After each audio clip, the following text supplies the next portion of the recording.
यो 2082 8 महिना आज 21 गते चाहिँ हाम्रो यस ग्लोबल कोरियर भाषा केन्द्रमा सरले के योगदान पुर्याउनु भएको थियो, सरले के सहयोग गर्नुभएको थियो होला भन्ने सोचेर यहाँसम्म आउनुभएको छ। सबै विद्यार्थीहरूलाई होइन सर यसले पास मात्रै गराउँछ अरे, लग्दैन मात्रै, पास गराउँदै राख्छ मात्रै भन्दाखेरि यहाँबाट चाहिँ हामीले के पनि बुझ्नुपर्ने छ भने धैर्यता गर्न सक्यो भने, धैर्य गरेर अड्यो भने चाहिँ गहिदो पनि रहेछ भन्ने कुरा चाहिँ बुझ्नुपर्छ। त्यही भएर यहाँसम्म सम्झेर आउनुभयो, खुसी लाग्यो। विगतमा पक्कै के सिकाइएको थियो होला र गुरु हुनुहुन्छ भनेर सम्झेर आउनुभयो, खुसी लाग्यो। त्यही भएर अब चाहिँ केही समयपछि जाँदै हुनुहुन्छ, उहाँले आफै पनि भन्नुहुन्छ, नामसँग परिचय पनि दिनुहुन्छ। त्यही भएर यहाँसम्म सफलतामा हामीले सधैँ कामना गऱ्यो, सफल हुँदै आउनुभयो। अब लास्ट फ्लाइट छ, त्यो पनि सफल होस् भनेर चाहिँ उहाँलाई म टिका लगाइदिन्छु।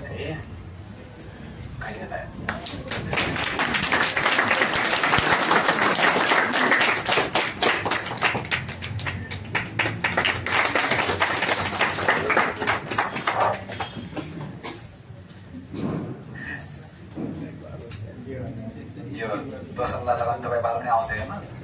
त्यही भएर आउँछ पढ्नुहोस्, भोलि बिहान पालो तपाईँको आउँछ।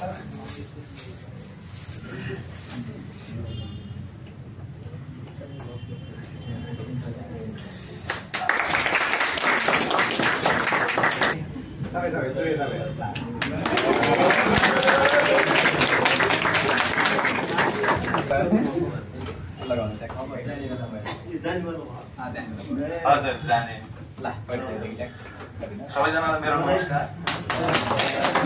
मेरो नाम चाहिँ सञ्जय बोहरा, घर रुकुम पश्चिम। म चाहिँ पढेको लगभग 13 महिना पढेको, 13 महिना पढेँ। अनि त्यसदेखि अब इक्जाम पनि लगभग 13 महिना पछि नै इक्जाम भयो। अनि अब इक्जाममा पनि पास भयो भनौँ न, यस्तै हो जस्तो भए पनि अब आफूले।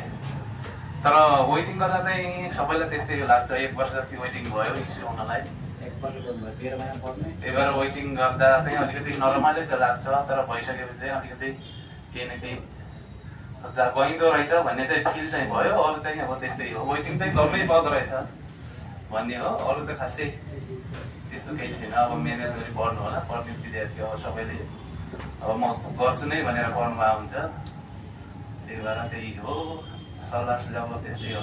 धेरै बोल्न पनि आउँदैन, अगाडि आएपछि त्यस्तै हो। त्यही भएर यति नै हो। तर मेन चाहिँ हेर्नु न, 13-14 महिना पढ्नुभयो हो कि होइन, अनि 1 वर्ष कुर्नुभयो। धेरै लाग्छ यसमा। तपाईँसँग एग्रीका हुनुहुन्छ धेरै जस्तो पहिलो बेला केवल नसोच्ने, 2 वर्ष 3 वर्ष नै हुनसक्छ नि पास गरेर जाने बेलासम्म छ। तर धैर्यता चाहिँ चाहिँदो रहेछ भन्ने बुझ्नुपर्छ।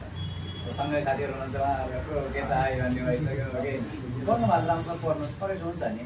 कहिलेकाहीँ हिँड्दै गर्दा ठेस लागे पनि हार मान्नुहुन्न, त्यो चाहिँ हो है।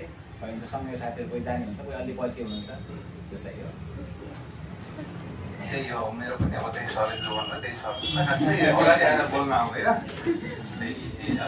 त्यही हो, विगतमा पढ्नुभयो राम्रोसँग है, पढाइयो भने केही कुराहरू सिकाइयो सरले। अनि खास गरी चाहिँ हाम्रो दिपेन्द्र सर र विष्णु सरलाई धेरै धेरै धन्यवाद।